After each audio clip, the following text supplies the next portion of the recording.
Well, Naresh, it was cool to, I was like looking through your website and learning a little bit um, about you through that. It looks like, so you grew up in Northern India, spent time in Singapore before ending up here in at Simmons. So I was wondering, I guess, if you could talk a little bit about some of these different episodes of your life journey and how they sort of some of the important moments that led you to information science and then ultimately to Simmons. Okay, I think that's a lot. Yeah. It's a big question. Yeah. So I grew up in this tiny state in the foothills of the Himalayas in northeastern India. It is surrounded by Nepal to the west, and then Bhutan to the east, and Tibet, which is now a part of China, to the north of it, and the rest of India to the south. And so it's you can see the Himalayas, the third highest mountain in the world, like right from my home window. And so actually, that's the painting I have on the wall is of that Kanchenjunga mountain, the blue one. Yeah, so which I can see that from my home window as well. And so I went to I would say the one of the best public school, or the best public school in the town, and it was a school started by the king of Sikkim. So Sikkim used to be an independent country until 1975, after which it became a part of India. So it was a school started by the former king from there, and so yeah, so I did well in school all throughout growing up, and by the time I finished my class 12th grade, that's when I got a scholarship to study in Singapore. So it was great because it was a 100% scholarship, and that would mean that my college education was entirely free based on that. And so I'd also get a stipend to travel to and fro Singapore once, I think once at the beginning of a degree and once at the end of it. And there was also a monthly stipend using which I could save enough money to buy things like a computer, a music system, and all while I was there. So it was a good 4 years of computer engineering, though the educational model was very different because I was used to smaller class sizes of 25 to 30 students.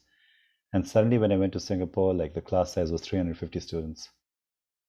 So it was huge, like it was like walking into like a movie theater, and the professor used to be like right at the end of it. So it was not a system I was used to. I was used to more of a system where you could interrupt the professor if you didn't understand anything. And there it was like a huge class where you were like one of the many students. But we had smaller tutorials where you could ask your question, but that happened like a few days later. So it was like you listen to something and then you take notes of what you don't understand, and then you raise it at a different point a few days later. And so that was a whole different culture change and a whole different way of learning. But it was a lot. It was a great learning like going into the depths of like computer software and hardware, and learning all about programming and all those kinds of things. And after that, I got the scholarship that I got came with a bond that they would pay for my college education, but in return, I would need to work in Singapore for 6 years. Work in Singapore basically need to be paid by a Singapore registered company. That was the condition of the scholarship. And they used to award the scholarships to around 50 students in India each year, and some scholars from China as well. So those are the groups of scholars that went to Singapore on this scholarship. I actually wrote a book on this recently. This was a book that came out last year, and it's called "You Know the Glory, Not the Story: 25 Journeys Towards Ikigai." And it's come out in two versions. This is the international version, and there's a South Asian version as well. And the idea of this book was to take all these people who had gone to Singapore over a 20-year period on scholarship, and they all went to become engineers to see what they are doing in life now, and how they went on to find their ikigai, or like reason for being in different fields. And so that was the idea for this book. And then after that, by the time I was finishing my bond, I had about, I think, scholarship bond, I had about a year left or something. I worked in like software companies in Singapore, and and a little part in California as well, in the Silicon Valley, and a few months in India as well. But it was all being paid by a Singapore company. And then by the time I was finishing, I decided to go to the university and work as a research assistant to a professor at the National University of Singapore. And that is the time when I was, while still being paid and having my bond served, I also joined the PhD program part-time at the National University of Singapore. And they had a great program in the sense that they had something called an integrated program, and they had a qualifying exam at the middle of it. And at Simmons, we call it a comprehensive exam for doctoral students. So in that exam, if you failed the exam, then you got out with a master's, and if you passed the exam, you could go on to do your PhD. So mine was unique in the sense that because I don't have a master's degree, I went straight from bachelor's to a PhD as part of that program. And it was in the Department of Information Systems in the School of Computing.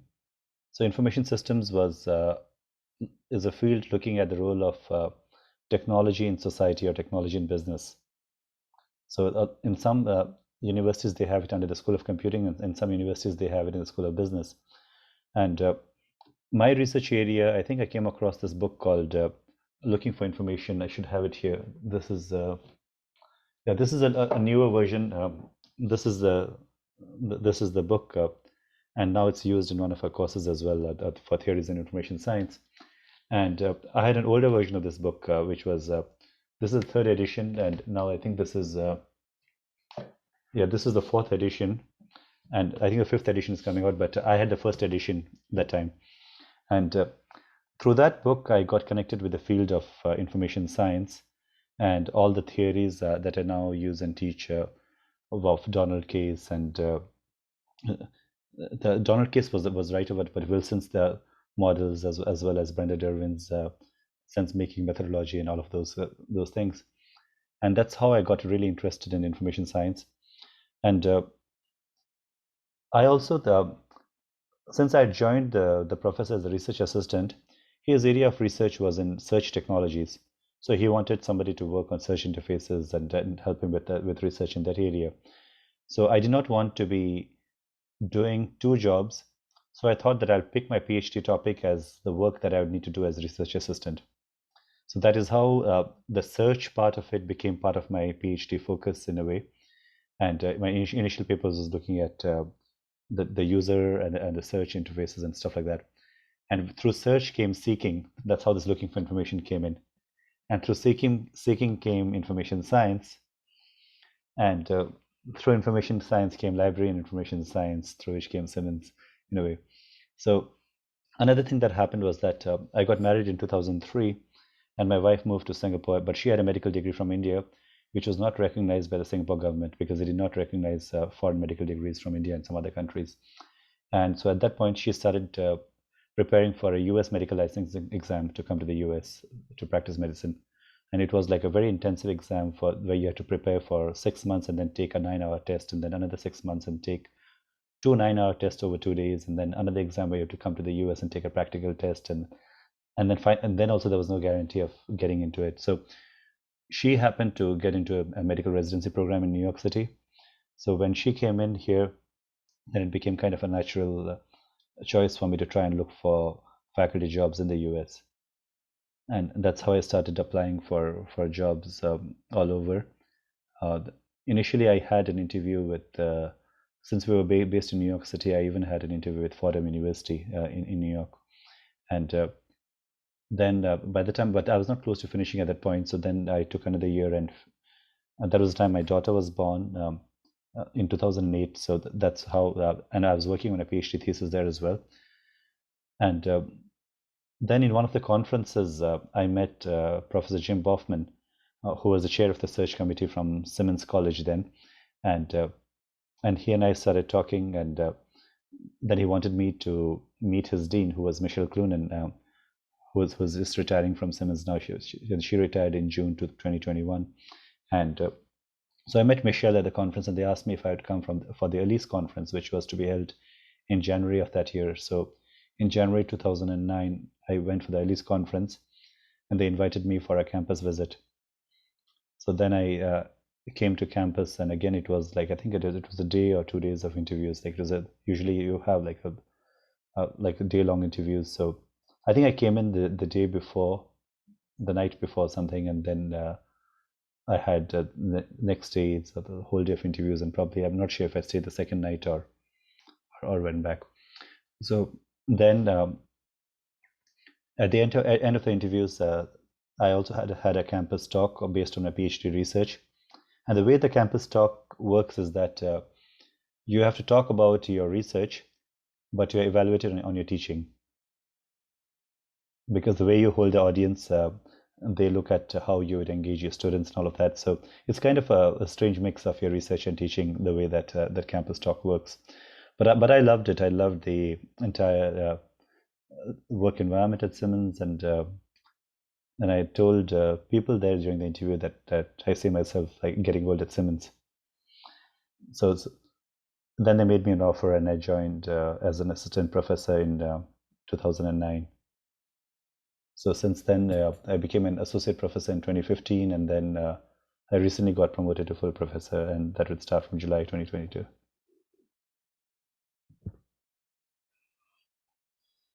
So that's kind of a brief journey in a way. There's more to it, but it's kind of an overview. That's a good summary. That's good. I have to ask, it's not on our list of questions, but I'm curious what kind of software you were working with.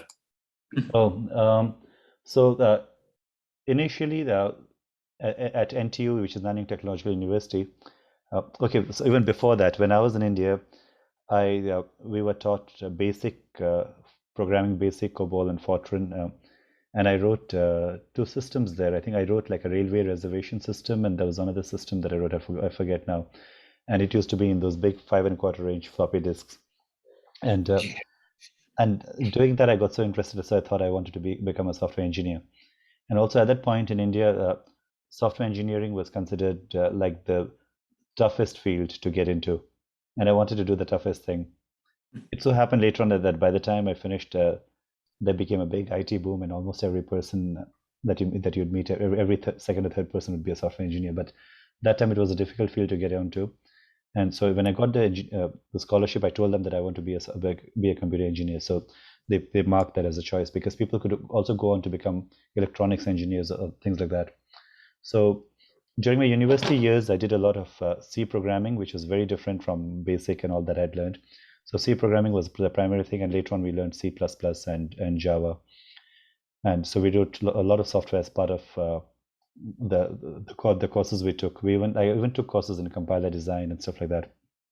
And my first job was with a company called MediaRing, and we had to write software for a competitor to Skype.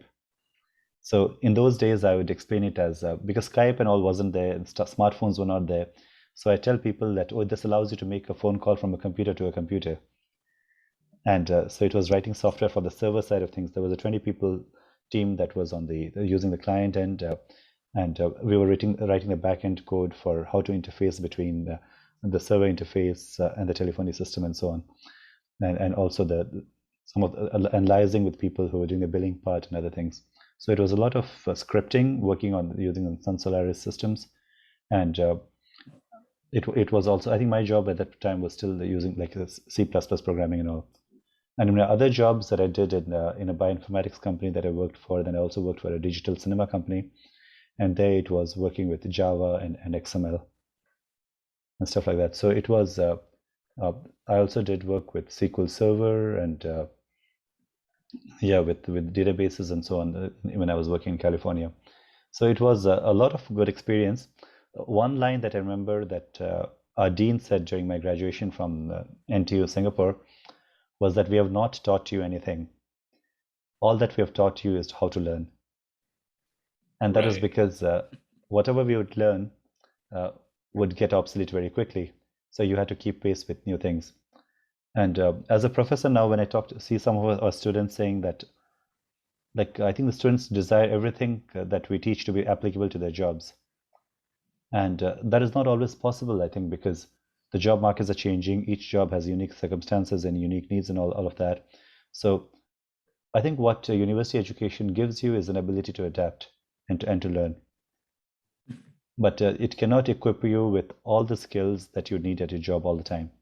It can give you some very basic skills which can be applicable. So maybe, I don't know, maybe 20-30% of what you learn can be directly applicable to your job. But a lot of it, it will give you enough skills to be able to learn and adapt and do well no matter what the needs and requirements of the job are. Are you happy that you transitioned from the sort of engineering side to more theoretical stuff? Very happy. Yeah. Extremely happy. Not from the transition to engineering to theoretical. More for, actually there are several reasons. More for the life in academia compared to the corporate life. I think in a corporate life, there's a joke that goes around that deadlines are yesterday. There's always a deadline given to you, and then you're asked to like work on it right away. When I was in California, so I was working for the chief strategy officer for that company, and there was he and there was another colleague of mine. So the two of us were kind of his right-hand people. So he would get all the innovative projects, and then he had the two of us to implement them for him. And there was one time when the chief technology officer of the company, they got a project to implement something called an HL7 protocol. HL7 is a protocol used for health and medical systems, and to interface between medical systems. And they said that they went to the client and they told the client that the client wanted something to do with HL7, and they told them that we already have a system like that. And they said, okay, wonderful, like we would like to see it so that we can offer you the project. So they came and told us is that, okay, you have like 4 days to develop a system because we've already made a promise to the client. So for 4 days and 4 nights, we did not sleep at all. That was the time I remember when we did not sleep literally for 4 nights. You could take a brief nap for an hour or so in the car, and there was food provided to us. There were like constant supplies of pizza and everything. And but the chief strategy officer was like, they were all there working like with us, and they were very, very supportive. And at the end of 4 days, we had a system ready to be able to be shown to the client. So after that, they took a flight, I think, from California to Seattle or someplace, and then they made a presentation to the client, and they told the client that they developed the system in 18 months. The client was very impressed, and they got the project. And then I was made the chief architect for it. But it was that kind of a job. I think you can do that when you're really young and for a brief period of time. But when you do that over and over again, and by the time I was already working for like 5 or 6 years, and like, yeah, so at the month, maybe not 5, maybe like 4 years or something by the time. And when you're doing that day in and day out, right, you start feeling a burnout very quickly. There were times when I'd sleep under the cubicle in the office because I would think that would save me more time, and I would only go early morning to take a shower. And so it used to be like that. So I think it's that kind of a lifestyle is not sustainable for too long. Even when I was working for the digital cinema company, and once they asked me to go to Los Angeles, and I was working with Disney and Warner Brothers and people over there for interfacing digital cinema solutions. So it was great because a lot of good money was coming in, and I was getting my salary in Singapore, and I was also, I think, getting a per diem for being in the US, and they put me up in a good hotel. But it was very stressful. Like it was a whole day of work over there, and we were working in there's Technicolor is a company that does the editing for Hollywood movies and all, like editing and all kinds of technology solutions that they provide. So we were working with Technicolor there, and at night we had to interface with people in Singapore and Hong Kong. So it was very, very stressful. And I remember thinking at a point in the time that it's better to die than to live like that. Like, it was that kind of a constant stressful atmosphere. So that is the work part of it. But then there's another aspect of it is that in software and technology, right, the older you get, the less valuable you get. Because it's something like in the modeling or an acting field. Like if you're a model, like the younger you are, the more valuable you are. As you get older, right, the younger models will tend to be more valuable. So in the software as well, the people who are fresh graduates, the technologies which they learn in their programs are more in demand and more valuable than what you might have learned, because what you might have learned is on the way to getting obsolete. So you can keep pace with them. So you can keep learning and keep growing, but it's like, you're really trying to catch up and you're on a treadmill. It's that kind of fight. So on the other hand, when you're in academia, when you write research papers, it takes typically 2 to 3 years to do a study and to publish something. There was one paper which I started at the National University of Singapore and which actually just got published in 2022. So that is my longest duration paper, which took 15 years. But so when you have, let's say, 30, 40, or 50 papers or more over a period of years or decade, then you get more valuable as you get older. So which is different from being in the technology field. The other thing that happens in the technology field is that when you're working as a software engineer, they have typically they'll make presentations to clients, and then they will have a certain deadline by which the client will want their piece of code, and then the project manager will come and tell them that, okay, no, we cannot do it by this time. It will take you 3 months, and then the person will say, okay, no, we need it in a month or something or less. So then the person might get more people, and then you again get to working on the deadlines right away. So it's constant. I think that's one aspect. There's another aspect is that there's no ownership. So whatever code you write it for the company. You might have your name as a little part as under comment somewhere in the code and all that, but it's all a black box when the product goes to the client. So which means when you leave the company, all that you got was you were paid as an engineer while you were there, but you don't have any ownership over what you do. But whereas when you're in research, for any papers that you publish, even if you move from, let's say the papers I published as a PhD student, as part of when I was in the National University of Singapore, I still have my name in them. And then even if you were to switch jobs, you'd still carry your name with them, even though you have the university name attached to it. So in that sense, you have a certain right to an intellectual property, and you're given recognition for that, which you do not have as a software engineer, unless you're an entrepreneur who has started your own company, which is what I debated for a number of times and wrote business plans and all that, but never got to doing that. Naresh, I appreciate it, because I just started at a tech company like a month ago, so it was interesting to hear. Yeah, I thought maybe I didn't want to like demotivate you. Oh, no. I'm having a good time, so yeah. So I think one of the things I realized is that sometimes if I have to think of what would happen if I was not a software engineer, then my wife is a physician, and I look at her, and even when I look at other people, right, there is so much on just by virtue of being a software engineer that you take for granted. Things that you figure out, and knowing that technology is not magic, things that when things can fail and all of that. So being tech savvy actually is kind of a language for the world that we live in. Mm-hmm. And you just navigate the world much easier and much better when you are trained in technology and software, I think. Mm-hmm. Yeah, but I can definitely appreciate the whole deadline thing. Even though I just started, they're developing something for FedEx, and of course, there's competition for that and everything. Right. And there's one.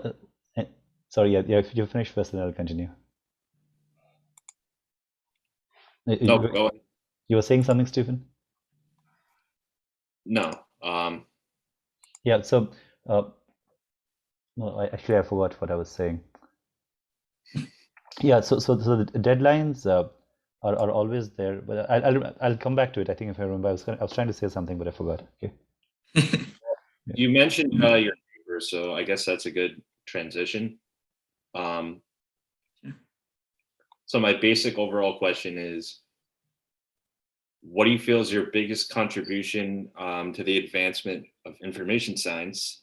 is there an overall theme to the majority of your research? And do any specific events or accomplishments stand out to you? That's my overall question. Okay. I think there are themes in terms of my contribution. So when I was doing my PhD research, and my co-advisor Calvin Shee, he asked me to carry out a survey of people. So I carried out a survey of 350 people in Singapore, looking at how they interact with information. Whenever they need information on the project that they're working on, where would they go and what type of information sources that they'd consult. But before I did that study, he asked me to do a literature review on context, as to what context and information behavior might mean. And as I was doing that, it took me like a month to figure out what I was getting into, and it was I found myself like peeling onions. The more I tried to understand that, the more I found that it was there was more to it, and there were a few different views of context. So I have this book here, which is Exploring Context and Information Behavior, that I wrote in 2018, and in this book, right? So at that point in time, what I found was that there were 2 or 3 different narratives about what context is. Typically, context was seen as a container or that which surrounds. So, for instance, if you are a group of students looking to complete an assignment for your theories of information science course, right? And so that's a certain context that you are trying to complete, get a master's degree, and you have this required this class that you have, and that you need to complete an assignment. So for that, you might think of potential people to interview, right? And so that gives you a certain context. So the container that is there is either the role that you have as a student, or the setting that you have as part of students taking this course, or being in a master's program, and so on. Okay? And so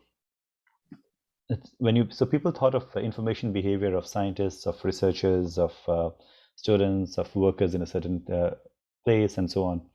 So that was seen as context, the surrounding of the person who was looking for information. And the second thread was that context was seen as a social event, that as we talk, as we interact, then a certain context is being generated in the process of our conversation. So that was there. And then there was a third type of context, was context of a people so it's not my context. When I'm trying to study other people, it's the context of people who are outside of me or different from me. And that's what happens, because most researchers tend to see the context of other people. You as a software writer, right, in a tech company, will see the context of your potential users, people who you're not your users, but you try to imagine what the user might want and need, and so on. So then I thought of like which of these groups of people is, so what is context then? Which of these is context? And then I realized that they're all context. It depends on who is looking at it. So that was a big epiphany that I had at that moment. So I took this story of this elephant and the 6 blind men who saw an elephant, and who all came up with different stories. So one blind man felt let's say the trunk of the elephant and said it was a snake, and one blind man felt the tail of the elephant and said it was a rope, and one blind man felt the leg of the elephant and said that it was a tree trunk. So then, which of them is correct? All of them are correct. They're just looking at different parts of the elephant. If you look at it as a whole, then it all makes sense. So that was the thread that I was actually able to put it all through. And I think the chapter 3 of this book is where my primary contribution is, because before that it's literature review and all of that. So I think that is a big contribution in the sense that it brings together various threads of research in this field, which people have been trying to do over various times, and try to put together a comprehensive understanding of what context in information behavior really is. So I think that is one contribution I would say which is important.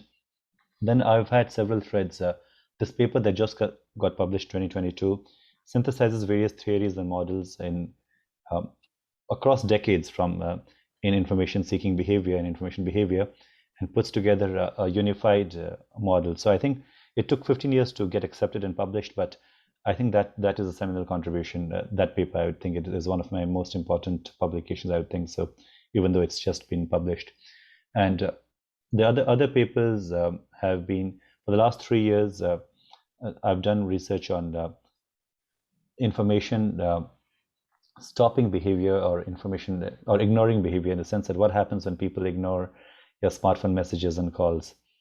And I've looked at it, I've had several papers published on that, looking at it from the receiver perspective and sender perspective, and as well as an overall general information, social interaction with social media and so on.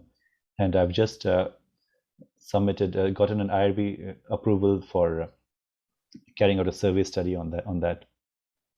So that is one thread on the information behavior part, but I'm also interested in knowledge management.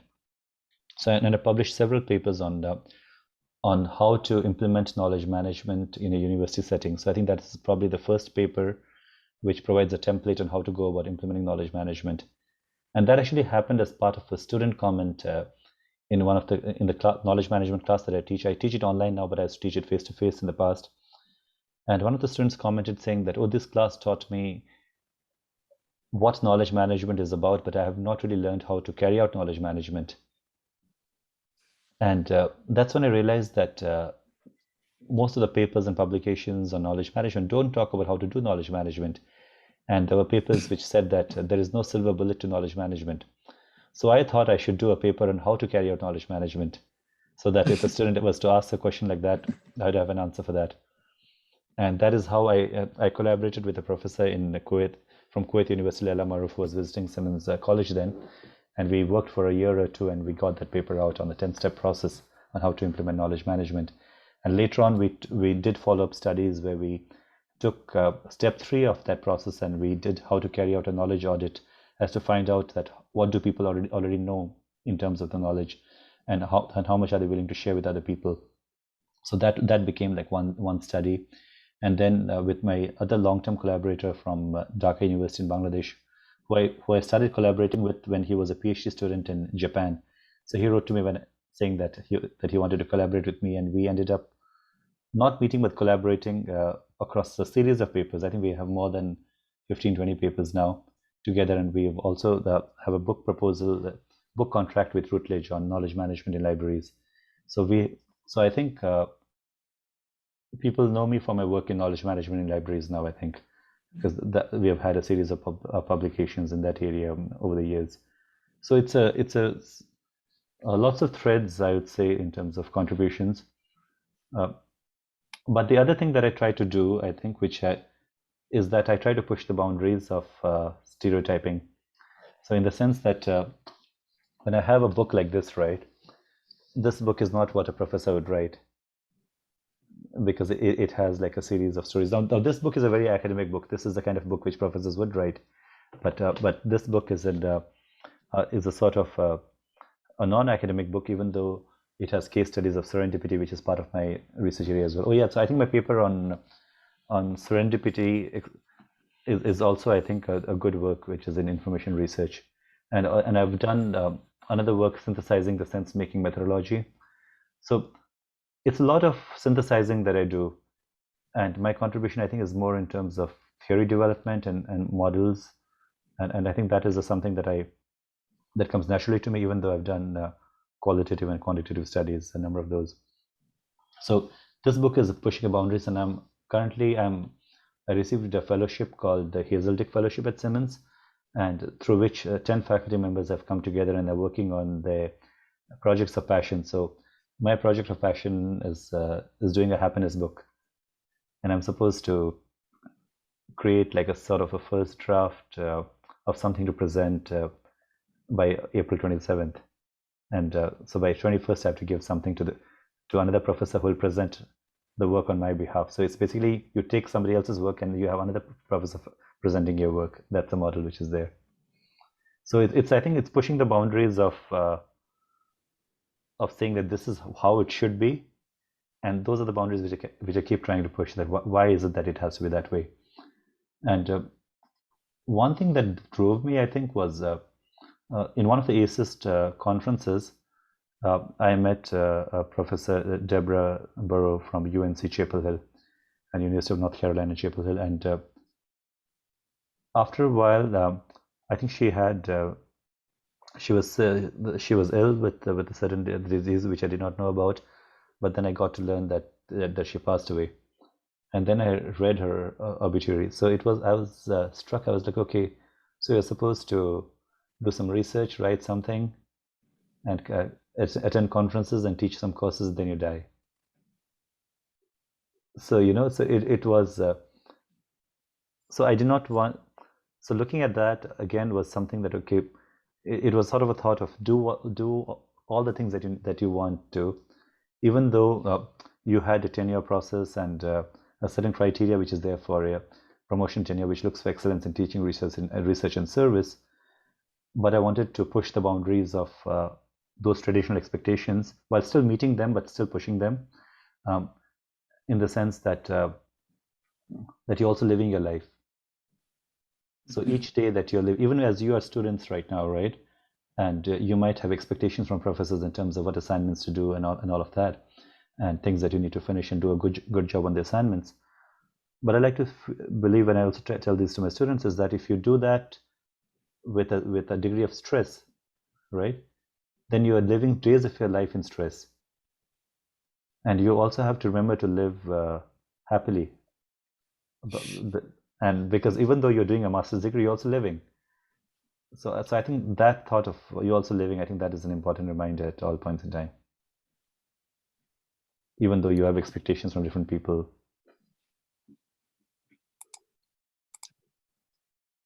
Yeah, Naresh, knowledge management, I didn't know what that meant really till about a month ago when I started working at this job. And we have all these different parts of the project that need to be in communication. Yeah, knowledge management is a very big area. Like one of the papers that I have is like knowledge retention and transfer. Like when new employees join, right? Then then how do you how do you transfer knowledge to incoming employees? And when people leave, then how do you retain the knowledge of people leaving? And that's a very big problem actually, because otherwise the companies spend a lot of time and money in trying to train new people. And one of the things we forget is that when you're looking for jobs as students or fresh graduates, right, it's hard for us to look for jobs and to find jobs. But if you look at it from the other side, from the side of people who are looking to hire, it's very hard for them to find the right people too. So finding the right people, interviewing them, and going through all the resumes and CVs and training them and all that, it's a lot of hard work and a lot of intensive work, resource that the company or the organization or the library, archive, wherever you work, needs to spend. So knowledge management helps in that. The other thing that it helps is that it helps create a culture where people feel comfortable to share what they know, and also people feel comfortable to say that I do not know this. You do not have to pretend to be an expert in everything. It's a culture where because a knowledge hoarding culture is one where people will try to hoard their knowledge and not share with other people and be really guard what they know. So that is not a culture where knowledge management will really thrive. But in a culture where people are there to help each other, then it really thrives. So one of the things I like to tell people is that do not go and tell people that you want to manage their knowledge, because they'll say that why do you think you have the skills to manage my knowledge? But go and tell them that what can I do to make your life easier than what it is? And that is what knowledge management is all about. It's about change management. It's about bringing in a culture which is more conducive to you thriving and working well.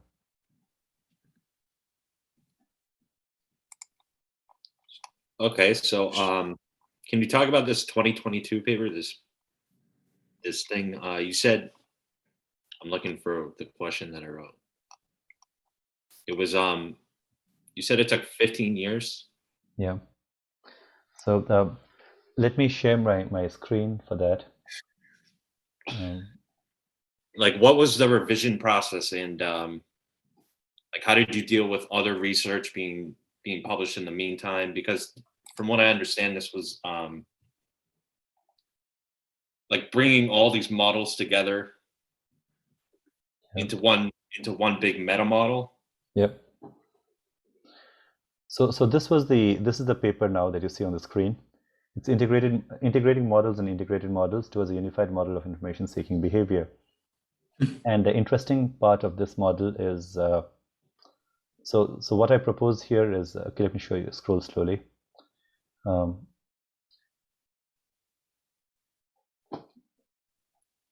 This was a tough read. I'm not going to lie, Naresh. It's a big yeah. There's a lot in it. It's not the most like this is like, let's say this is an easier read, for instance, right? So it's not written from that perspective. It is written. It's trying to do It's trying to summarize an entire field for 30-40 years in one paper in a way. So it's a very ambitious project in that sense. But this is the unified model where I try to show that how a person who has a need for information starts looking for information from one or more sources, and then evaluates that information, reformulates the query, and then might decide to use the information or give up and share with other people. And this entire thing is seen as information behavior, which is all this happens as part of a certain context. And but what this model is doing is taking in, looking at all these famous models which have been there, and trying to see how this model maps to that model. And so this is Brenda Derwin's sense-making methodology. So it's basically showing how this model maps with all these previous models. And there are 3 tables as well that I have, and this is various people who have integrated other models. So it is part of this. But I want to show you that. And then I came up with a model for information behavior, which is a wider field than just information seeking. And it has issues like information creation, information encountering, and so on. But the interesting bit here is the acknowledgements part, I'd say. So here, what I write here is, most of all, I'm grateful to Brenda Derwin and Brenda Derwin for me at that point was a person who I was enamored by her work, especially in her sense-making methodology and what she'd written about in terms of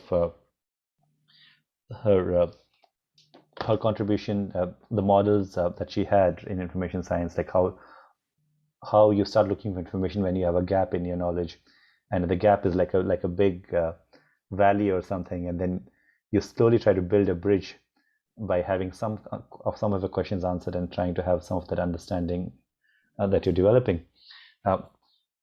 And Brenda Derwin is also very interesting because the way she writes, right, she talks about information as a brick, and she says that people assume that people's heads are buckets. So when I throw information at you, right, I'm throwing this brick at you which you expected to catch, and then if you do not catch, you either have a leaky bucket or you have a magnetic bucket which is repelling the information which I'm trying to throw at your brick. So in a way, when I ask you to go read something, right, I'm giving you a brick. So this paper that you have is a brick that you have, and then when you say it's a hard read, right, that is because you are trying to make sense of it, and some of it might make sense right away, and some of it may not make sense based on either your prior experience or prior knowledge in the domain or prior level of exposure to it, and so on. So what is important is that I am not giving you any knowledge at all. What I'm giving you is information. The knowledge part is what you are creating in your own head as you are trying to make sense of it, and some of it might make sense and some of it may not make sense at all. So that is what Brenda Derwin. So I'd known of Brenda Derwin, some of her writings and all of that. And as a PhD student, I took a course called Information Science Theories, which is similar to 484, what you're taking right now. So I took that course, and one of the assignments in that class was to write a paper integrating theories of some sort. And so this is what I wrote as a class assignment. As like what you have a final paper where you're interviewing an information science person. My final paper was to write some sort of a paper, bringing theories together and all. So I wrote that paper, and then I thought that it's good enough for me to send to a journal. So I sent it to JSIST, which is the top journal of the field, as you know, it's still right, which is the journal of then it was called the Journal of the American Society for Information Science and Technology, but Now it is called the Journal of Association for Information Science and Technology, because ASIS changed its name from American Society to become more international. So then I got 2 reviews back, and they said accept with minor changes. And one of the reviewers wrote this line in the review, and it said, "I use Derwin above as my example because, of course, as you may guess, I'm Derwin." So it was a big deal for me, because as a fresh PhD student submitting something to JSIST and having it accepted with minor changes, and one of the reviewers coming back to it saying that she's Derwin. And then she said that, so here what I've written is that with more than 15 years in the making and multiple revisions over the years, this paper is an example of the struggle involved in getting published. One has to interrupt a dominant discourse just enough, but not too much. The struggle to stay in line and the struggle to fall out of line. And that is kind of a human struggle, I think, because this is what she wrote in a 2006 review. And so it is this whole human struggle to be a part of something, right? That's what we're trying to be all the time. We're trying to fit in, but we're also trying to stand out. And Derwin, in that review, she also wrote multiple things. So she said, this is a part of what she wrote in that review. She said, offering your integration as the kind of writing and thinking we desperately need, which will open up the information behavior, information seeking and use, and information retrieval fields, communities to pursuing the kind of work you have started here. Genuine synthesis and engagement rather than pastiche-stitching, shallow reading, and run on for a new hustle. We do have too many models and not enough thought. And she described the manuscript as the methodological move in the Weberian sense that I think the article in its best interpretation is not another model, but a methodological move for better analysis. So, so she had all this praise for the paper, but the changes that she asked me to make invited me to kind of familiarize myself with her work, which is immense, and which I had no idea, not much of an idea as a PhD student. I knew of some of her work, but of what was published in the Looking for Information book and so on. And then one of the things that she asked me to buy was her book, which was a collection of all her papers and all of that. So it took me like a long time, I think, to try to understand that, and it was not before a year or so before which I could write my revisions on the paper based on her revision and the other reviewer in terms of trying to understand all the changes that they wanted me to make. So I made all those changes and I submitted. So at that point, they sent it out to 3 reviewers instead of 2, and one of them was Derwin. And Derwin again came back with the praise, but a lot of suggestions for comments as well. And this time, instead of being accepted with minor changes, it changed to accept with major changes. And then it was and it was 5 pages of revisions. The comments itself, it was 5 pages of comments on what revisions to make. And by that time, I was almost graduating. I was finishing my PhD, I think. And so in the time, I also had parallel papers that I was working on for my advisor and so on. So those things were continuing. One of the things that you work as an academic is that you don't do a single piece of work. You have multiple parallel projects that are continuing at a point in time, because if you just sit and wait for one particular thing to finish or get accepted or published, then you'll get frustrated very, very quickly, because each project has its own cycle, depending on what the reviewers say and so on. So what this paper did, though, was that it helped me get into Simmons and also get a lot of job interviews that I had, because having a paper which was accepted with revisions in JSIST was a big deal as a PhD student at that point in time. And so it meant that they saw a promise in you, and on a lot of my job interviews I could talk about this paper. And I'm talking about like 2008 and around that time. So then after I joined Simmons, again, it took me a few years before which I decided to pick this paper up again. And around 2014 or so, and then I had a research assistant, and then who was assigned to me, and I told her that, okay, let us begin work on this paper. So we resumed the work, and one of the things was that a lot of the literature was old now. So everything had to be updated to be more current in a few years. And then what I did was that the initial model that I had. Let me just show you something here. So initially, I was synthesizing. Just click Yeah, I the was large. going to ask you about this. Yeah, so I was You- synthesizing all these models until 1999 or so, and then I had some of the models from 2000 onwards. But then to make it more current now, so I included models from like 2005, 2011, and then 2013, 14, and this was a more recent edition, my own paper on fake news and disinformation. So where I added a 2021 model. So this was one, and then what I found was that by the time I was trying to do this, there were a lot of people who had done similar work, and they had integrated models. And by this time, there were a number of integrated models which were out there. And so then I decided to integrate the integrated models. So I changed my name from changed the term from integrated to unified model now, because it was an integration of the integrated models as well. So these were all the integrated models that I could find until that point. So it was a good example of work that continued over the time, and then people kept asking me to add new things in terms of like how other people have done similar work, what kind of theory analysis that they have done, and all that. So the kind of work there was, like, let's say I had 50 comments. Each comment would take me 2 hours to address. So it is that kind of you literally need, I would say, bravery to be to create that kind of a mental space to tackle the comments. So having a weekly time for it really helped, because then in my meeting with a research assistant, I could take 1 or 2 comments in each meeting and address that, and then we decide to meet the following week, and while in the time you have other papers continuing. So again, so then what happened was that JSist, once the second time I submitted JSist, they said that it was too old a paper, and then they did not accept it now after my second submission.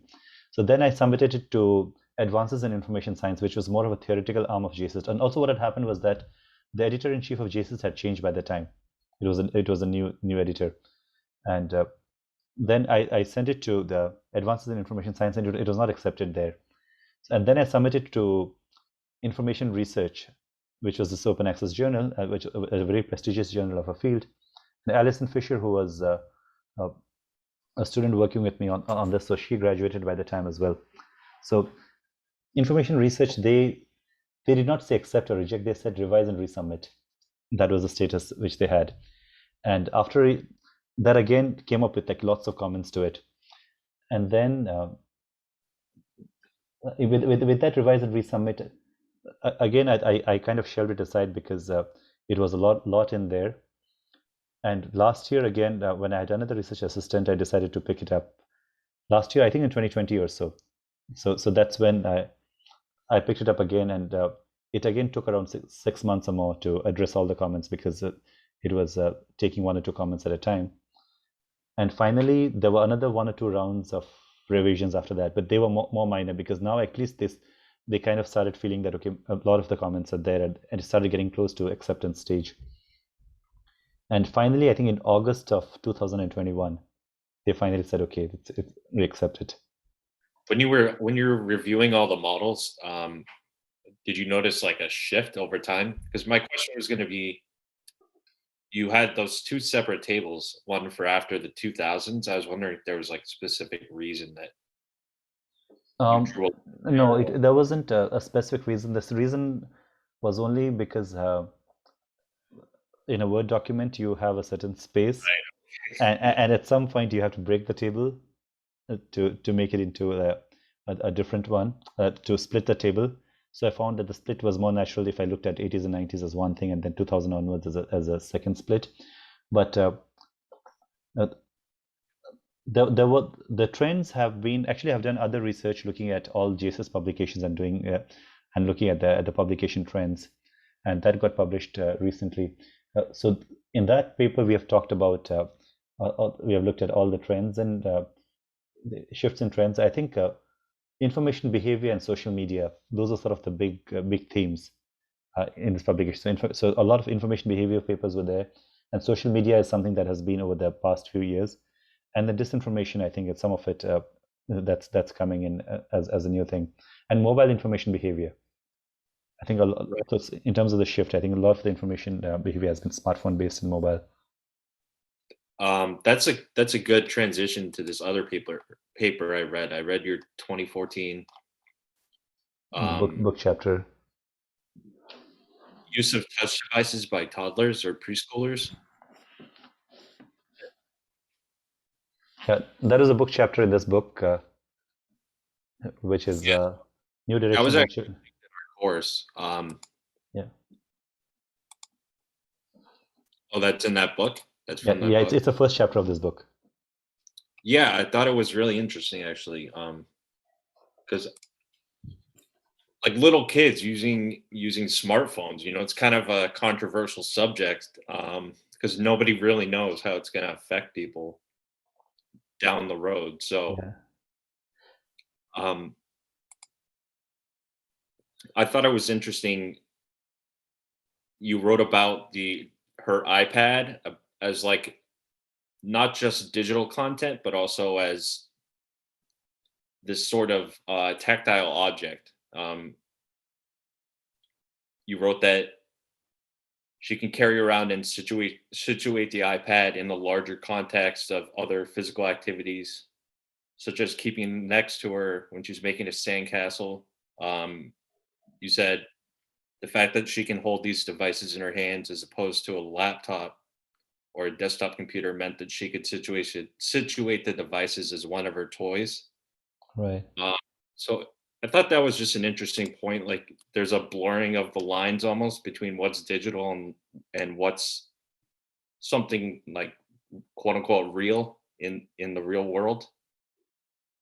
Let me, if you can allow me a visitor, let me bring the subject of that chapter, which is my daughter, and let me bring in the conversation so you can get a little bit of perspective. So just give me a minute or two, and I can bring her in. And I didn't realize it was your daughter when I was reading it. You know, because I had to anonymize it. But so let me just bring her in.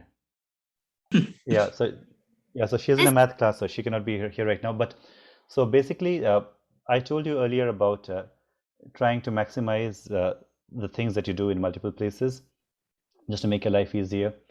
So the way I took when I was working for a professor at the National University of Singapore, I used that same thing as part of my PhD topic.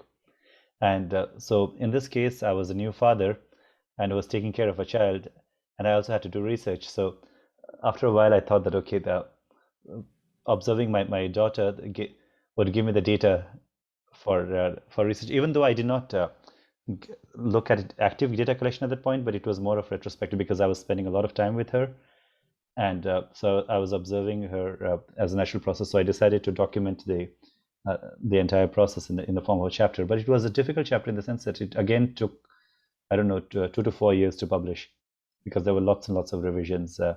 And Dania Bilal, who was one of the editors of the book, she was very strict, and Dania and Jamshid Behesti, in terms of what they wanted. So I think it took a long time for the chapter to reach the shape where it could be accepted for publication, but it became a much stronger chapter in the process. And so it was a very tricky process. Typically what happens is that when you are, if you're a researcher who's trying to study children, right, then you need the permission of parents, parental consent, to study them. And what do you do if the researcher is the parent? Right? Easy to get consent. Yeah, so then it was drawing those boundaries, like, you know, and one of the concerns I had was that whatever I write, it should not be something that my daughter would grow up and blame me, saying that, oh, how could you talk about these things about me, or why is it my story in public, and things like that. So then what I did was that I consulted with IRB on, like, in terms of what are the things I could do and all that, and I wrote I changed her name in that in trying to protect her, and I talked about all of that, the process. And one of the things she told me was, my daughter was like, "But why did you change my name? I'd want to see my name in there." So it was the opposite of it. Like, it was a child wanting to see herself in the chapter. Um, but an interesting part of the study was that Jamshed Behesti, who was one of the editors, I met him at a conference after this was published, and he said that he told me that it is quite amazing how you are able to pull off a case study with a sample size of one. Yeah. So, because when you teach research methods, you're always talking about sample size, and there has to be enough of a sample before you can before you can publish it as a research study. So it was, I think, so I've always been pushing these kinds of boundaries in terms of what is acceptable and what is accepted or what's the norm. I think that's such a good thing that relates so much to what you're saying about context. Like, I feel like so much research, like researchers sort of pretend that they don't have this context, but it still affects your research. So I think it makes sense to just say, like, I'm a new father, and like this is affecting the way I'm thinking about things. Right. So yeah, I think that's cool. No, and Brenda Derwin is great about it, because in her sense-making methodology, right, she actually talks about writing the researcher's context as part of the paper and not as a published piece. So in my 2012 paper, where I synthesized the sense-making methodology, I actually have a paragraph talking about myself and what I bring into that paper, or my perspective to it, and which is a very refreshing way of talking about research.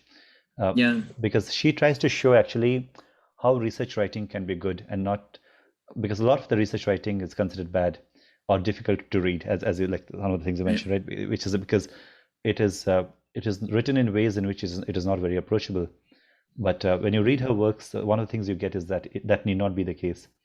And one of my bigger accomplishments, I think, was also, again, I'm going to share my screen, was I started this initiative called Project Oneness World, and where I interview people, and I got to interview Brenda Derwin as part of this, and I'm going to play a 1-minute clip of hers. I was an orphan, and then I was adopted by a then very wealthy family whose wife was the Wicked Witch of the East. The sound is pretty quiet. Do we know the sound? You did send us the video, though. The door I could go through, which was my brain. So I came out of the state. This is the Wiz, the first female PhD, and the first female president of ICA, and the first female fellow of ICA. When we get to academia, you ask me for one word, I'll say misogyny.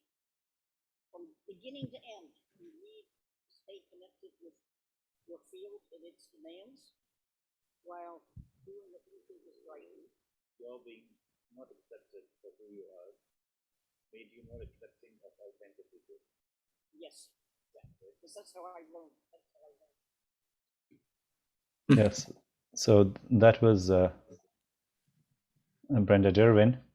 So I think it is quite amazing for me to have the kind of impact that Derwin has had on me. No, the other thing that Derwin has impacted me is that I realized that if there is one person who thinks like me, or who I think like, I realized it was Brenda Derwin.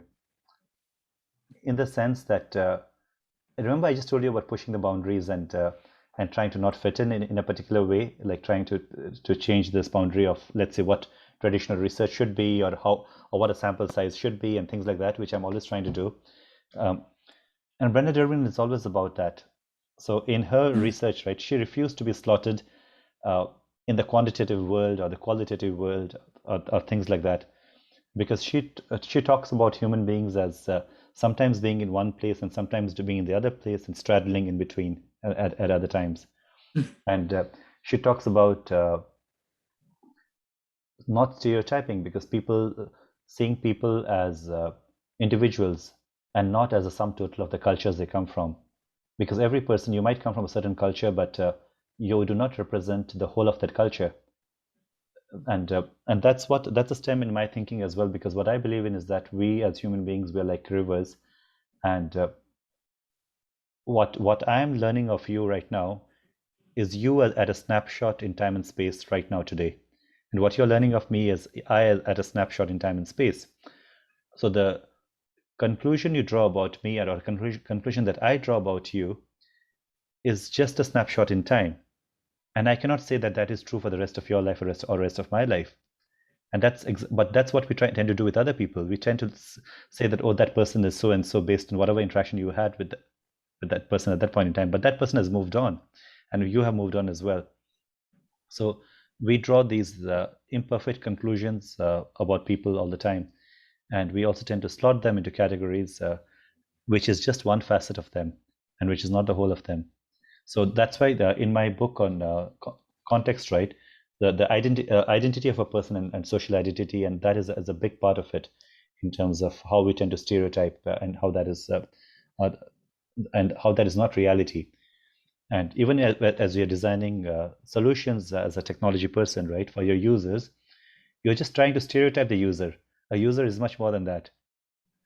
And that's the kind of stereotyping that goes on. So acknowledging that, I think, is important. And in Brenda Derwin's sense-making methodology, I see her trying to push those boundaries as well all the time. So I think there was a very natural connect between she and I, even though we were very different in age or across generations or parts of the world we came from, and the kind of things. But I think there was at a point in the interview, she told me, it's a 2.5-hour interview that we have. What I showed you was a 1-minute clip, and it follows up with a longer interview.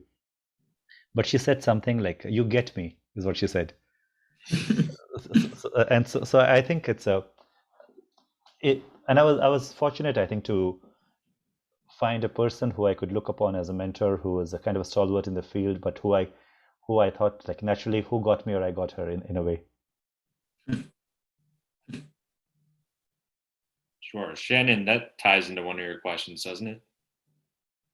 Yeah. So I was going to ask, Professor, what's your view of the current state and the future of the information science field? That could include things that are particularly concerning, challenges, exciting opportunities. And if you also want to add to that, how do you feel like you may have changed that future or affected that future? Okay. I think it's a field in a flux, and it's always been in a flux in certain ways. So the earlier research in this field used to be to do with information retrieval and search-based systems and library settings and search from OPAC and so on.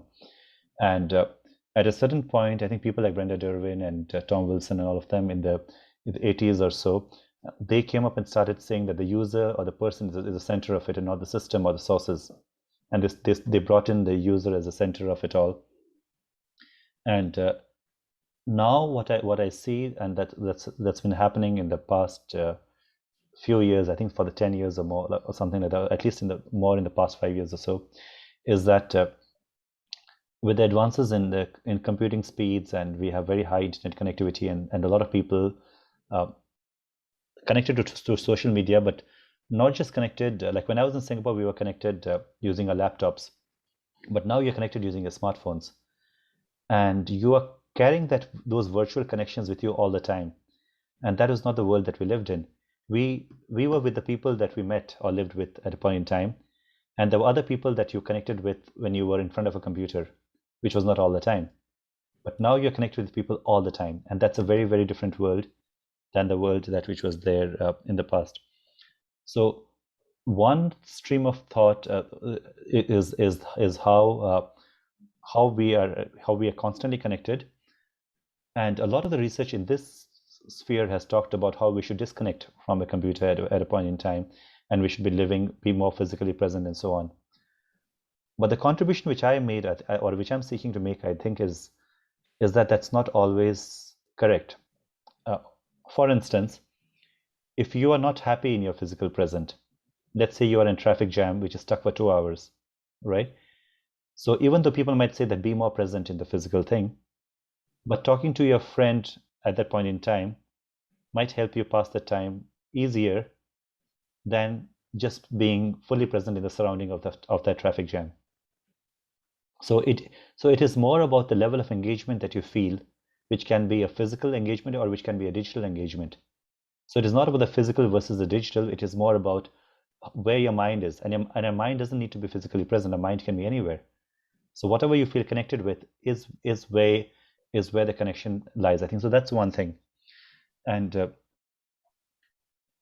so then what I found was that people were digitally disconnected as well.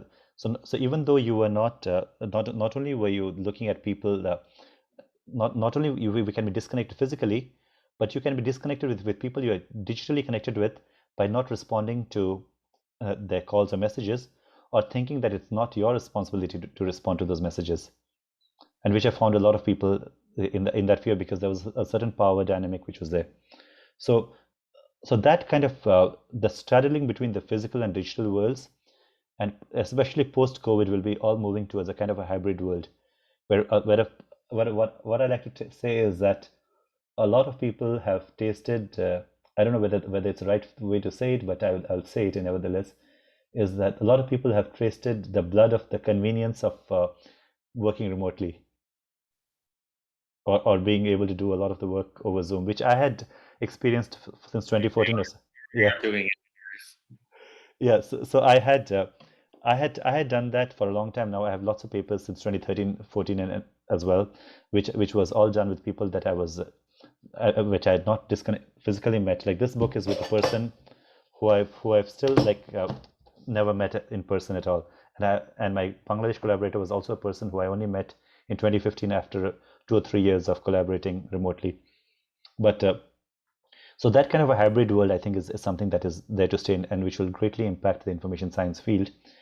But the second thread is the automation of hate, and I find that deeply disturbing, because what has happened is that on the one hand, liberal democracies have made a lot of progress, like liberal democracies such as the US, right, have made a lot of progress towards making people more accepting of all kinds of people. And now especially we see a lot of big push towards diversity, equity, and inclusion, right? And there you find that that accepting people not only on the basis of race or gender and other kinds of intersectionality, right? All of those accepting people for who they are. I think that is an important thread, and that ties in very closely to the kind of person I am as well, the way I like to think. But you find that there is a big push being made by the majority in a country, by the majority ethnicity or the majority religion or the majority culture in a certain country, and in different countries, not just the US, in different parts of the world, where they feel threatened with all the push that is being made to cater to the minority, or to cater to people who are in intersections of different kinds of intersections. And then what they think is that since you're trying to cater systems and processes and spaces, right, to cater to a minority, there is this big push in trying to resist that. And that is where we have this phenomena of the election of Donald Trump, for instance, over here, and in a lot of right-wing governments in different parts of the world. And so then what you find is that there is this big fight from different constituencies who are trying to change the narrative. So basically all the things that we believe in are the stories that we grew up believing as we grew up, stories that our parents told us, stories that our teachers told us, stories that we got from the books that we read, and stories that are part of the social dynamic and the fabric that we grew up in. And now that when a new government comes in, or a new way of thinking comes in, or when there are two basic narratives, I think. One narrative says that all human beings are created equal, and we should accept people for who they are. Right? That is the one narrative which is going towards a world which is more egalitarian. But what I find is that it is more of an aspiration than a reality, and it has always been an aspiration, and I guess it will probably always be an aspiration to a certain level. So that is one. And the other part of the dynamic is trying to see people through a certain lens, based on either nationality or ethnicity or race or religion or whatever lens, and then trying to play us versus them, and trying to talk about unity of the people who are on this side of the us, and then trying to keep people aside who are on the other side of them. So there are these two primary narratives among people who think everybody should be treated equal and everybody should be accepted, versus no, we have the first right to the resources of this country, or we have the first right to the jobs, or why are the foreigners coming here and taking away our jobs, or any kinds of narrative that you have, so when you have these two narratives conflicting, right, I think, so then when you go online, the internet and social media was supposed to make information accessible to us. It was supposed to bring in all the new things that we have. But now a lot of this information is there not because it is true, it is being put out there to push a certain narrative, which may or may not be true. So the truth of the information is not the primary factor. It's more about how you can influence people. So with the automation of hate now, if a lie is repeated 1,000 times, people start believing that lie is truth. And research has shown that people believe something that is repeated a lot of times, right? So then Well, plus you get in information. when we get in what? In social media, you get in that kind of information pipeline, Yeah. the algorithms and everything. Yeah, all the algorithms are trying to influence, again, people in certain ways. So one of the things, in one of my talks that I did for a university in Pakistan, somebody commented in the talk saying that so we need to educate our media people, and we need to tell them to say the right things. And then I found that amusing, and I said that that is the last thing that's going to happen, because the media is thriving with the support of the government or certain tech companies and stuff like that, and it is not for us to go and ask the media to change, because that may or may not happen, and it's very unlikely to happen unless we come up with independent media and people who are doing their own journalism, trying to put the truth out there. So one good way then is to stay away from media, is what I told them. Is that if you stay away, then you'll be better informed than trying to be connected and better informed. So you see, it is a very it's very different from being connected. So you need to disconnect to be informed now than to be connected to be informed. So there are lots of these threads, and I think the information science. So I think I'm probably at the center of it all, in the sense that I have been doing talks and research in a lot of these areas in my recent work. So I am connected in that sense, and a lot of my colleagues are as well. And the happiness book that I'm doing right now is trying to look at people's mental health in a post-COVID world, in a way. And it was a thread which was there earlier as well, but I think it's a connected thread because we all have this desire of feeling connection, and we all every time you feel alone or disconnected, it has an impact on people. So it is all of these streams of thought, I think, make an impact on information science, and you find that reflected in the kinds of papers and panels and posters that are in conferences such as an ACIST. So I kind of want to circle back just to make sure that I get a chance to ask about your painting before we run out of time. Yeah, so I feel like, this is something, as much as your work is talking about, not stereotyping people and thinking about people as being able to do all of these different things. Your painting is one way that I feel like you, and other creative endeavors is one way that I feel like you're sort of living that and, being multidimensional, so I'm curious, how you feel some of that fits in with your work. So thank you, Henry.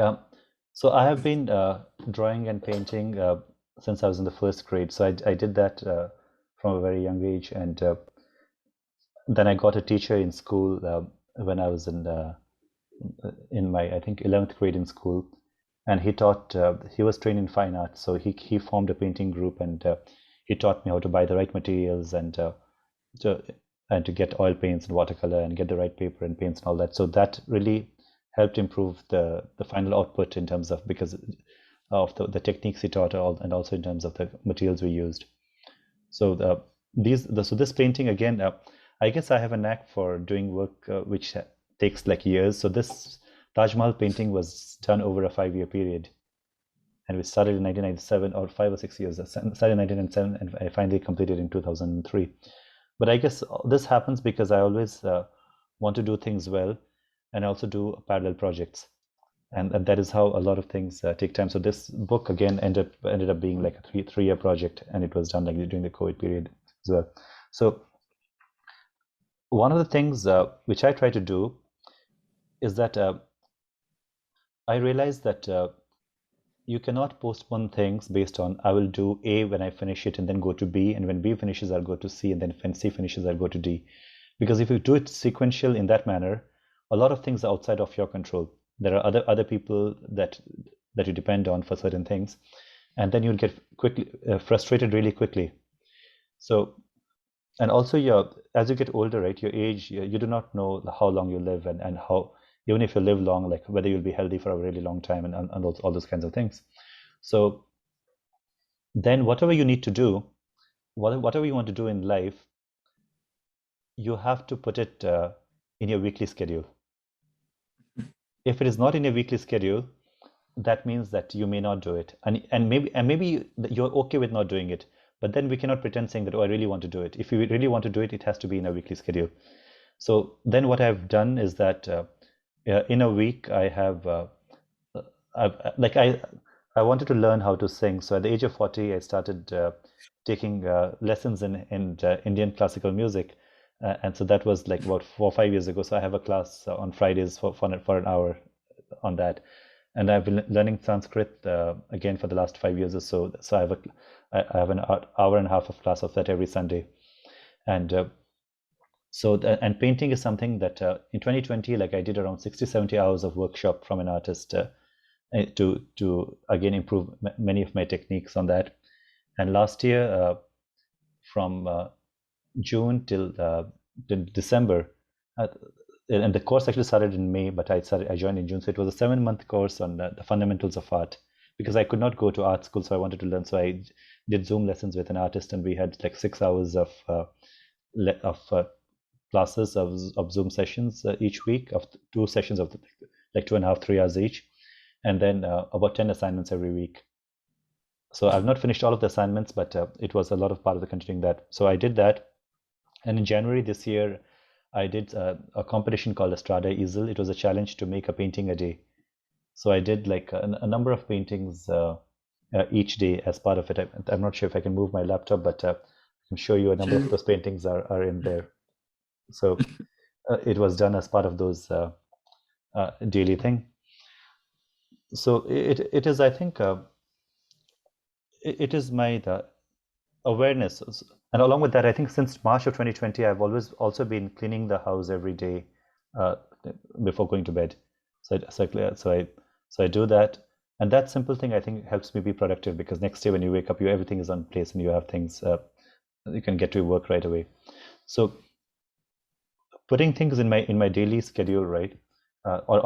So it's not everything that you can do daily, because like exercise is something that you're supposed to do daily, but like painting, singing, learning, all of those things, people say you should spend 10-15 minutes or 30 minutes or an hour daily, but they're not everything that you can do daily. So daily is something that I've put, like say cleaning the house is part of my daily thing.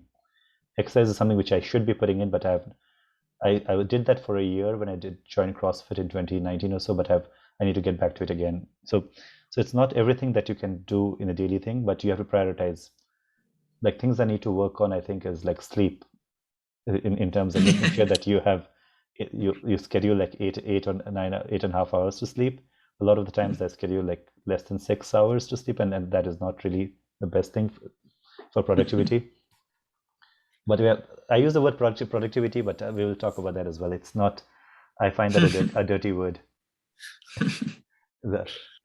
In the sense that when I say the reason I call it a dirty word is because we're not really getting anywhere in life. All we are doing is trying to make meaning in an essentially meaningless world. So our entire existence is an exercise in meaning making. So the only thing meaningful that I've found in all my readings and writings and contemplation is a story of a Zen master that I read, which talks about that eat when you are hungry and sleep when you're tired. And I think that's the most meaningful thing to do in the world. The rest of it is stories towards survival and trying to pat yourself on the back. So yeah, so I think so the painting and all of it fits into my desire to keep learning and keep doing the things that I want to do. So with that way of working, I will know that at any point in time, I will always have incomplete projects, right? Because you're trying to do multiple things. There'll be some painting that's not completed, or there'll be some book that's in progress, or there'll be something. But that's all right, because a number of things get done, a number of things will be under progress, and that is a reflection of life in a way, right? You have new things that come up, and that way you're always open to taking on new things as well. And but you also will remain happy because you always have new things which are challenging to you all the time. Yeah. So and the things that I say one should learn should not be things which you can accomplish right away. It should be big endeavors which you can probably spend your entire life learning. So that way you are always a work in progress rather than something accomplished and done with. I think that's so true. It's like if you're thinking about if you're trying to think about accomplishing something, about finishing something, like that's not life. Like life is an ongoing thing. You know, death is finishing your life. That's finishing, right? Yeah. Yeah. So yeah, So we're looking at it. so talking about life, right? So a few years ago, I discovered a person called Alan Watts on maybe 10 years ago, I don't know, on YouTube. And when I read to him, when I listened to him, it was so fascinating, and I thought that, oh, I should meet this person. And then I realized that he had probably died 50 years ago or something, and what was there were his voice recordings on YouTube. And he speaks to you like someone speaking to you right now. And one of the things he says is that people say that life is a journey, and that you're supposed to finish school and then go from school to college, and from college to getting married, and married to kids, and one of the other all kinds of things, right? And he said that they're lying, that life is not a journey. Life is a party where the music is playing. And while the music is playing, you're supposed to enjoy the music, and you're supposed to dance. Because even if you forget to enjoy the music will stop playing at a certain point. So that is all there is to life. And I find that a very good analogy, because that is why I say that if you spend your student years under stress thinking that I'm going to enjoy once I finish this assignment, or once I finish this course, and once I get my degree, and once I do this and once and that, then it's unending. You'll always have new things, new projects and new things to work on. But if you think that it's a constant, the lifespan that you have, right, the days that you have, that your life is the amount of music that's playing for you, and you're supposed to enjoy each day, that enjoy listening to that music, or playing that music, or dancing, right? And if you forget to do that, then we are kind of again, there's no right and wrong. It's all right to spend our lives being miserable. That's all right. We don't have to spend our lives being happy, but then it's a choice that we're making. We just have a limited time. We just have a limited time for during which the music is playing, right? And another thing that happens is that sometimes people lose. There was something, I think somebody in my Facebook wrote a very nice line, and he said that we lose some people to death, and we lose some people to life. Right? And losing people to life is when you either have a breakup, or when you get away from people, or you have something, for some reason or the other, because of which a relationship might end. So, or sometimes when you lose people when people die. So again, I find that people, of course, you'll be affected for a period of time, but I find that you spend a great amount of time feeling sad about what you've lost. And we have to realize that even though somebody might have gone, but you are alive, right? And if you're not sure, then you can put your finger under your nose and check if you really are, right? And if you're breathing, that means you're alive, right? And if you're alive, then you have a responsibility to yourself to enjoy the music while it's playing, even though other events are happening outside of you. So I think being mindful of that, I think of the limited time that we've all been given, and all the people that we know have also been given limited time. So I think knowing that people are like on a carousel, some people are coming in, and some people are hopping off all the time. Then we have to realize that we are there for that whatever time in this wheel of time, right? and we have to remember to enjoy while we are on the wheel as well. And whatever contribution that we want to make, I think it's all right to make a contribution, but I find this entire exercise in productivity, right? So yeah, coming back to the word productivity. So there was a Simmons professor who retired. When he retired, he had written 49 books, and upon his retirement, the 50th book was coming out. And on the one hand, I thought that, oh, wow, that's quite an amazing life that you have written 50 books in your lifetime. And then I spoke to him, how did he do that? And he said he spent 3 hours each day writing. And then I was thinking that maybe there's another person who wants to spend his life sleeping by the beach, right? So who is doing a better job? Is this person who's spending 3 hours each day, or maybe a big chunk of your life each day writing, versus a person who's spending a big chunk sleeping by the beach? And then I realized there's no right and wrong. It again depends on the context, right, that we have. So there is no right and wrong. And who are we to decide for any one person as saying that what is more productive? So writing 50 books is just one lens of looking at productivity, but sleeping by the beach and living your life in a meaningful manner, or what is meaningful to you, is also being productive to spending the moments of your life in that manner.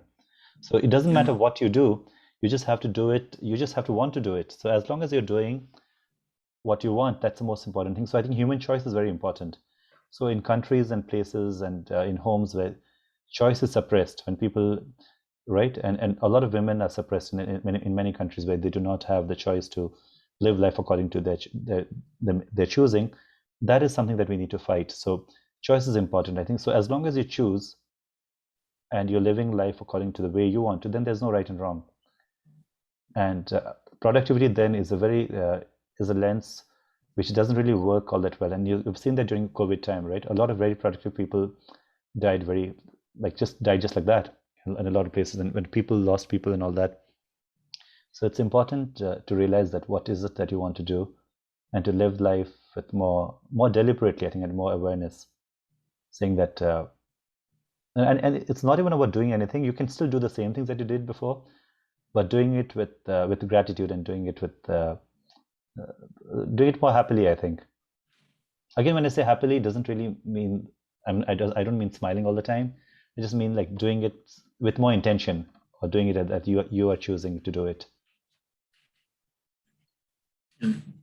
Happiness doesn't have to be like a constant dopamine rush. Yeah, it doesn't have to be a constant dopamine rush, right? Yeah.